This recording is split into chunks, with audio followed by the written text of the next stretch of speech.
Once upon a time, the title of my story is Forced to Marry a Madman. My name is Greta, and this is the story of how my stepmom married me off to a madman. My mom left my dad when I was barely 6 years old. Dad raised me all by himself until I turned 17. Then he found love again with a widow who had 3 children, 2 boys, Dawn Hiller, who is 20, and Johnson, who is 22. The youngest, a girl, is my age. Dad didn't marry her because of the kids, he married because he needed companionship. Though I wasn't fully in favor of the marriage, I pretended to be happy for Dad's sake. He had sacrificed so much for my happiness, and I wanted him to be content. Dad is often away on business trips, and when he's around, my stepmom treats me nicely. But as soon as he leaves, she takes away all my gadgets and treats me poorly, turning my life upside down. I woke up on the cold kitchen floor to the sound of my stepmother's stern command. Her children, Dawn Hiller and Okachi, approached me with menacing grins. Stepmother and Johnson stood by the door, their faces twisted in anger. Confused and still rubbing the sleep from my eyes, I sat up.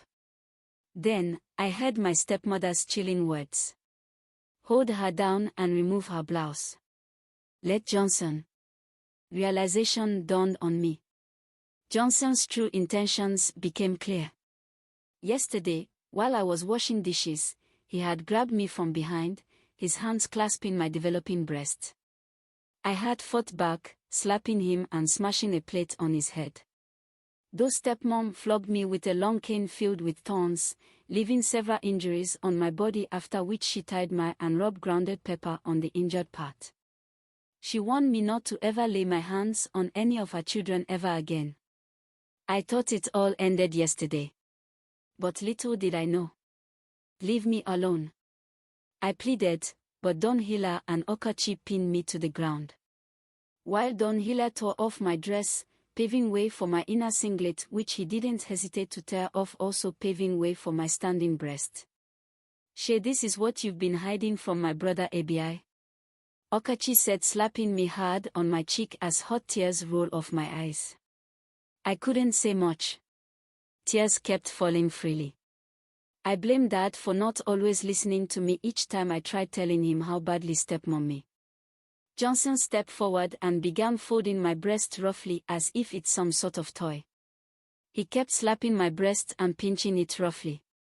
I felt so much pain. He placed his mouth on my breast and bit my end please hard. I let out a painful scream. Once TH was satisfied done. He kicked me hard on my stomach as they all left the kitchen. I couldn't help but to lay on the cold floor and cry.